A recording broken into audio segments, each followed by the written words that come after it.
So, ayun, merong nag-request kung paano daw gawin yung OVPN setup ni Dito No Load. So, ganito lang guys, oh. Mag-create kayo ng server sa panel na to, okay? OVPN. So, piliin nyo lang yung gusto nyo server. Sa akin kasi, yung may PH. Maganda kasi may PH. Yan. Diba? Nakita nyo may PH. So, pipiliin ko is Japan. So kahit anong Japan dyan, pwede naman. Kahit anong OVPN, pwede naman. Basta ganito lang yung setup niya.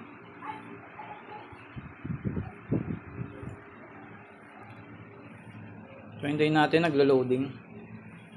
So itong panel na to guys, 2 user lang o 1 user yan.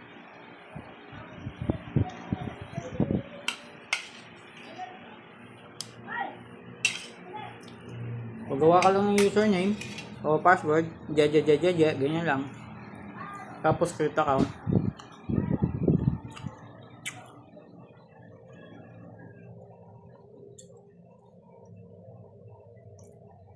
Tayo nyo lang yung account. So ayan na yung account. So dito, scroll down nyo lang, makita nyo yung TCP OVPN. So i-download nyo yan. Download. So na-download na. After nyan, punta kayo sa HTTP custom. So meron na ako nito. Meron na ako nun. So ang papalitan nyo lang guys, ito. Itong remote proxy niya. Ayan, yung remote na yan. Yan. Yan yung papalitan nyo lang dyan. So kung gusto nyo Bingo Plus, yan, pwede naman. Sa akin kasi host lang nilagay. Host IP lang nilagay ko. Pwede naman. Tapos yung port niya, ang port ni SSH8 yan, 2086, okay? So save nyo na yan.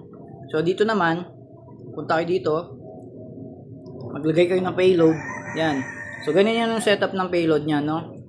So ganun din yung host IP niya, nilagay ko. Ang port ng server is 2086, okay? So apply. Tapos yung password niya, kunin natin yung password niya, guys. Close natin yan.